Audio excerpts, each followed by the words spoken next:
We're in the midst of a huge transformation where our peers, communities, and workplaces are all really melding into one. Welcome to Reimagining Company Culture. My name is Christina Giordano. I am a partnerships manager here at AllVoices, and my pronouns are she, her, and hers. I'm very excited to welcome Jesyka Simpson to our podcast today, the founder of 10K Collective. How are you? I am doing so fabulous. Thank you. Of course. If you could share with our listeners just a little bit about yourself, including your pronouns, and maybe something that has brought you joy over the past few days. This could be anything. Sure. So my name is Jesyka. I usually go by Jess. Pronouns are she and her. And my passion in this world right now is working with mid-career women of color.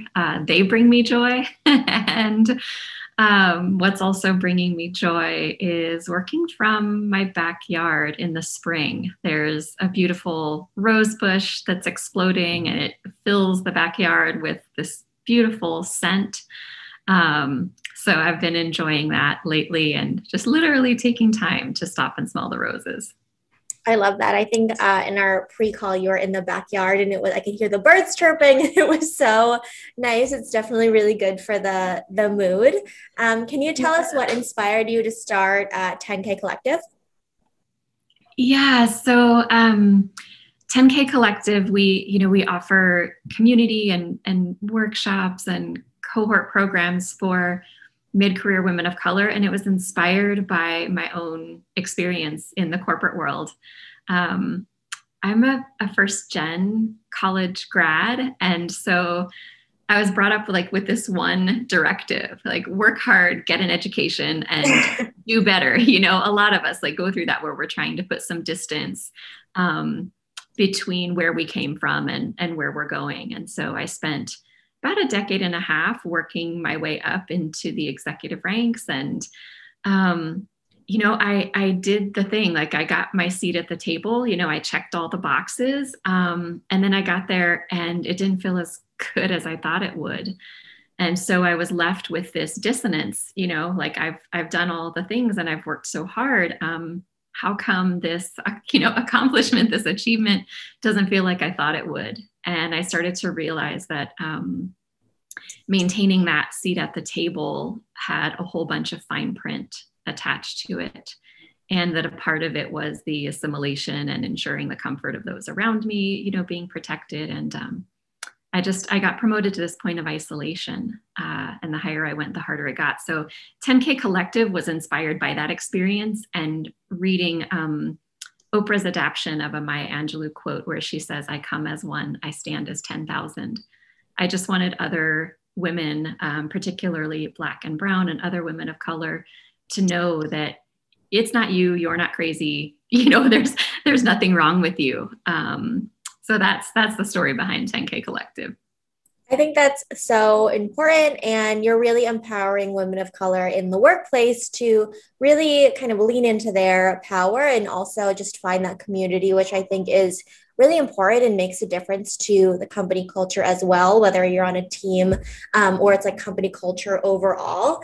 Nobody wants to feel isolated at work. What do you think in your experience is really important to have in place at a company to ensure that there is actually an authentic, intentional, inclusive company culture? I think there's so many things, right? We have to look at the totality of the employee experience. And I would even say from the first impression, that a potential candidate has of the brand before they even experience the company as an employee. So there's so many things, kind of looking at every touch point in the employee life cycle and with that filter for inclusivity and belonging. But, the step that comes before that and the foundation for that, for me, is the senior team, including the CEO, visibly and vulnerably doing their own work. And sharing that story, sharing that journey, sharing their learnings, getting clear about their why, both internally and externally, and the impact they intend to have, and starting to make choices about how they run the business to embed inclusion and belonging into the very DNA of the organization, such that it becomes just a lens or a filter, like through which they see everything they do. So that for me is kind of the precursor or the foundational work that has to be there for a company to have any shot at building an inclusive culture where people genuinely belong. Absolutely. And I think that's something that we have also discussed as well. You can't think of inclusion and belonging as something separate or siloed in the business. It's a lens, like you said, in terms of decision making and processes. Can you talk a little bit about how you see, diversity, equity, and inclusion related to change management, culture transformation, and just these other kind of business terms that we have heard before, but how it's like interconnected with this idea of being an inclusive organization? Yeah, so I think DEI work, in organizations is culture transformation work. And, with that, change management is one of the foundational competencies for successful culture transformation. And that's because, organizational change only happens when individuals and groups of individuals make shifts in how they behave and how they show up on a daily basis. So I think designing DEI strategy as a culture transformation strategy, it means that we have to deeply understand how human behavior and how change happens and be able to connect those dots between the organizational change or the organizational transformation and the individual and team and leadership behaviors that need to happen throughout the organization in order to fully bring that to life so that it can be felt in the employee experience. So to me, they're all parts of the puzzle. Absolutely. And it's a longer term strategy as well. It's not change or culture transformation does not happen in, overnight, but it also doesn't happen in 6 months or a year. I would argue too, it's something that you intentionally need to, continue to be working on in the employee experience, like asking employees how they're feeling about all the changes that are happening as well, and just keeping a pulse on that too. Could you tell us a little bit more about, especially in the larger organizational realm, the gap you're trying to fill in these strategies that companies are trying to implement in terms of, DEI as well? Yeah, I mean, I feel like one of the biggest gaps I see is kind of in the thought process around where to get started, because a lot of companies are kind of starting from zero. They historically haven't done a ton of work. And so DEI is an entirely new topic for them. And what I see happening most frequently is, and as much as I don't like this term at all, but I'm going to use it because it's how it's commonly talked about. But it's flawed. So I just want to acknowledge that. It's that diversity recruiting is often the top priority. And it's often used like in lieu of a holistic DEI strategy. So companies can get really singularly focused on optics, without regard for the fact that doing that is actually perpetuating the exact same harm that's a part of the problem in the first place. So I think companies need to take a long, hard look at representation throughout their ranks. And of course, like they need to be working to change that. But I think in addition, they need to be asking themselves those really hard questions about like, how did our organization get to this state in the first place, right? Why is it that we look the way we do? And how do we create inclusive spaces where people genuinely belong so that we can ensure we're not perpetuating further harm, and so that we can retain and support the Black, brown, and other people of color we have in our company right now. So it's not just about, getting a diverse slate or increasing representation, in the employee population or in the leadership ranks. Yes, that is a part of the puzzle. But I think companies get a little too focused on that as the starting point without looking at the environment, and ensuring that they have built the kind of workplace culture and experience that even actually I'll just give you an example. So one client, when I was working with them, their first request was, can you help us find more Black and brown talent? And my answer was absolutely not.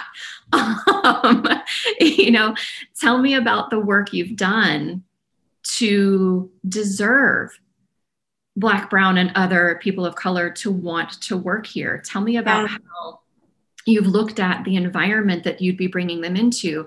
How do you ensure you're not only not perpetuating harm, but that you're ensuring that there is opportunity to succeed for underrepresented folks in similar ways, or in a similar fashion to the majority group? Like, let's talk about that stuff first, and ensure that the environment and the culture are what they need to be before we think about who is coming into that environment. And my belief is, if we work on inclusion and belonging, that again, this term doesn't work for me, but it's how we commonly talk about it, that diversity will take care of itself.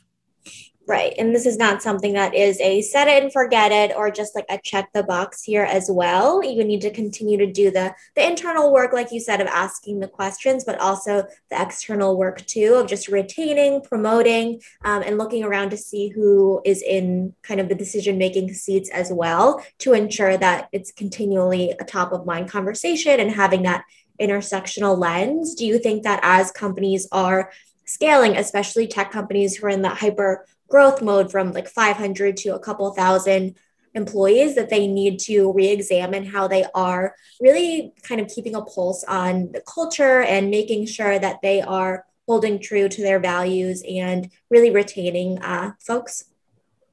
Yeah, absolutely. I mean, I think, back to the idea that that part of DEI is the culture transformation aspect of it, and the change management aspect of it, that should be taken into consideration when you're rapidly scaling, because part of the threat that faces companies that are rapidly scaling, especially if they've gone through some rounds of funding and have investors who are expecting a certain amount of growth, is they start to lose touch with the things that were easier to manage when they were smaller.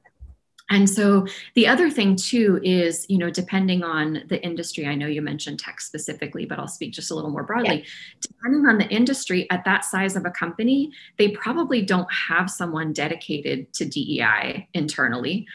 They may or may not even have someone dedicated to people and culture. And so at that size of company, I'm always thinking about the role of the leader, the role of the senior leadership team, the CEO, the COO, the CFO. Those positions are usually in place. And then their direct reports. Like, how have we prioritized and invested in their education, their growth, their leadership from a DEI perspective, so that it's kind of embedded in the way they lead their teams, and it's not dependent on a single person, a single department, a single position. So I think at that size, there's really no excuse for it not to be a part of every leader's job. And that is a far more sustainable way for DEI to be embedded in the culture as a company starts to scale.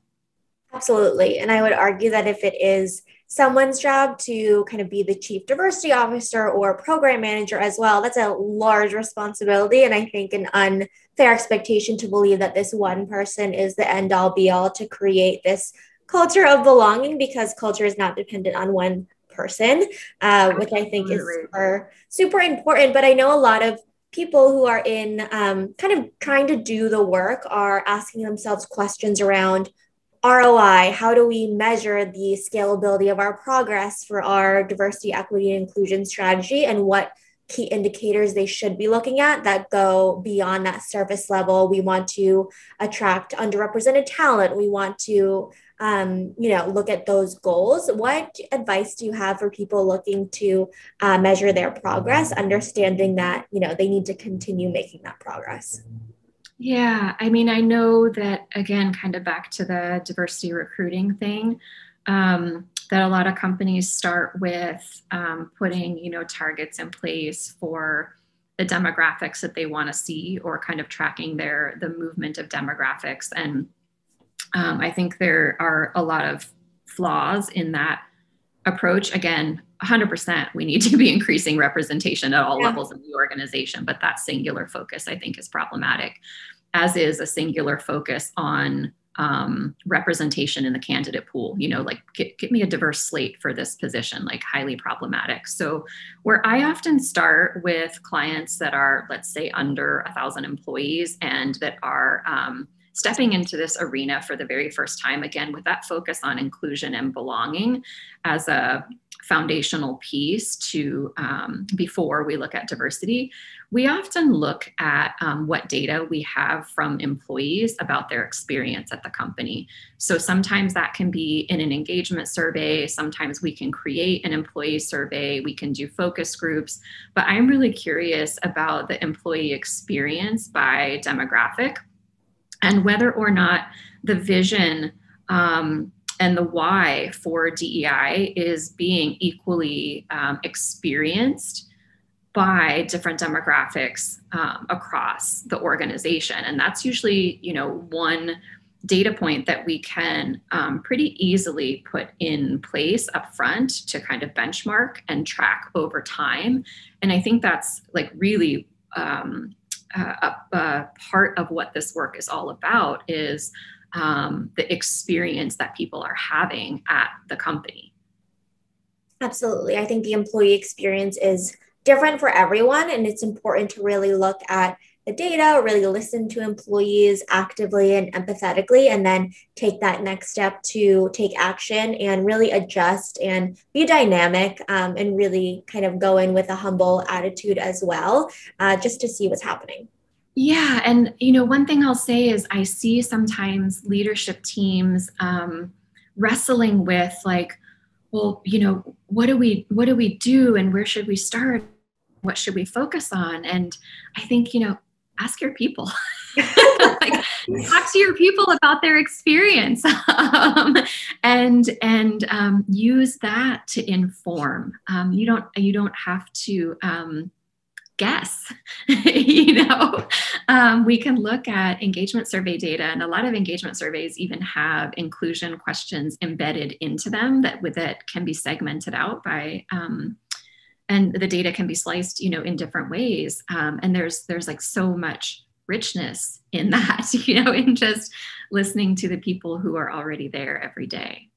Absolutely. And just meeting employees where they are as well, especially in this remote or hybrid future of work that we will be in as well, in terms of collecting that information, whether it's anonymous or one-on-one with your manager or through the surveys. Like you said, there are so many ways to ask employees how they're feeling and really get that information as well. And we've talked a lot about the role of leadership and managers, the importance of modeling too. I also wanted to ask how you think that leaders should really kind of embed in their practices things that prevent burnout for a team too, especially when there's no kind of separation between home life and work life now, or both in each other's living rooms. What can they do to really make sure that their employees aren't stretched too thin? Yeah, I mean, I think all of that goes back to talking to and listening to humbly, listening to your people about their experience. I think what I see some companies doing is they're focusing on Band-Aids instead of meaning like, we're going to give everybody Friday off, or, we're going to make counselors available. We're going to beef up our employee assistance program services or benefits. But that's kind of treating the symptoms instead of getting at root cause and talking to people about what's causing you, what's the biggest challenge, you're facing right now. What's the thing that's wearing you down? What one thing can I do to make your life and work a little easier right now? I think having those kinds of deep conversations and being willing to take that feedback will point you to types of things that need to be solved in the workplace that are affecting employee experience right now. And again, it kind of all goes back to what's the feedback mechanisms that are in place? How are we listening to our people? And then taking action based on what we hear. It's not just tell us to tell us because we're curious. It's tell us so that we can take action and then check back in to see if it worked, if it's actually been helpful, if it's been a benefit, if it's made a difference. And again, I see so many leaders and companies kind of wrestling with or making decisions in isolation about what they think they should do, and sometimes missing the boat because it wasn't informed by the voice of the people. Absolutely. It sounds like there are three kind of steps to the process. Number one is building that psychological safety and kind of, inclusive culture where employees feel like they want to give feedback to, provide a better environment for themselves and employees and everybody on the team. And the second is the company needs to, and the leaders need to be really open to taking action on that feedback once you ask for it too. And then the third part again is really asking again for that feedback to make sure that always keeping a pulse on what's going on. People are dynamic and complicated, and we're not in a stagnant place all the time. So I think that's really important as well. Yeah, you summarized it so beautifully. Thank you for that. And that first piece that you shared about creating the type of space that where there's psychological safety and people have the room and the freedom to offer that feedback. It makes me think about a company I worked with years ago where we were starting to survey and do focus groups, and the employees wouldn't offer feedback. And the managers and leaders were feeling frustrated, that we're creating these spaces and people aren't talking to us. And, why should we keep this going if we're not getting anything? And to me, if the psychological safety isn't there and people aren't sharing, that actually is information.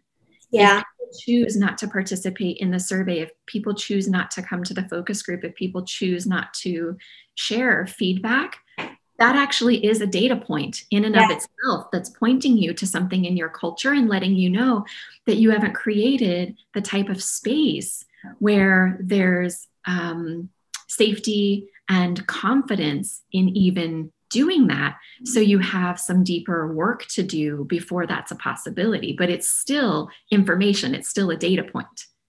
Absolutely. I think oftentimes, and what we hear sometimes is a measure of success is, if we don't get any negative feedback or no feedback at all, that, our culture is perfect, or maybe there's nothing that we need to improve on, but we know that's not the case. We know that there are conversations going on all the time amongst employees. There's psychological safety built one-on-one with folks as well, with managers. So it's just anecdotal, and maybe folks don't feel comfortable in speaking out in that way, whatever way was offered. So I think that's really important too. Yeah, absolutely.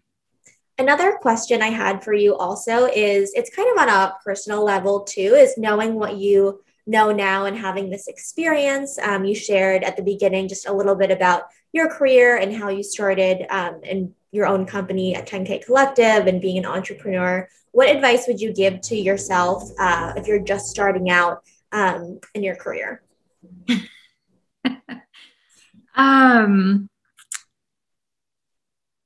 Don't work so hard. That you don't have to do all the things, sacrifice, the things that bring you joy and make work the only priority. I think a lot of women, a lot of first generation career climbers, a lot of Black and brown or, mixed people like me who are kind of the first one in their family to make it, in the corporate world. We have this thought that we're raised in many cases to think that we have to work harder, do more, show our value, prove our worth, and demonstrate that we belong there. And that prevents us from having the space in our calendars to network and build relationships, which is what a lot of the white guys are doing, that gets them access to mentorship, sponsorship, the deep relationships that open doors and provide career path. And so I think it would have been, don't work so hard. Even though you think your work is going to speak for itself, lift your head up and invest some time in developing relationships even more broadly than you think you need to. Like carve out a little bit of time each week to be proactive in expanding your reach and developing the broadest network possible inside and outside of the company. I think that's a huge part of success too, is just talking to people and networking and authentically building relationships as well. I know that we talked about a lot here today about your experience and your why and just employee listening in general to build really equitable workplaces. Is there anything else that you'd like to share with the viewers listening today, or also how can folks get in touch with you as well? Yeah. So the easiest way for folks to reach me is on LinkedIn. I'm pretty active there. And as I update things on the website or offer new programs or have updates on the community, that's usually where I share it. And I think the thing I would, the final thought for me is going back to that Oprah adapted Maya Angelou quote about how in our workplaces, you know, when we're feeling isolated, when we're the first, the only, the defier of odds, it gets harder and harder the higher we go. And we get promoted to this point of isolation where it feels like we're completely alone. But I think it would be that we come as one and stand as 10,000. And so whoever you are, wherever you are, you're not alone. I love that message. And on that, thank you so much, Jesyka, for being a guest on Reimagining Company Culture. I really appreciate it. And I hope that we reconnect in the future. Yeah, thank you so much. I appreciate the opportunity. Of course. And thank you, as always, to our viewers and listeners for tuning in. Just as a reminder, at AllVoices, we really believe in the empowerment of employees to speak up and really believe it's a requirement in order for everyone to succeed at the organization. Have a good rest of your day.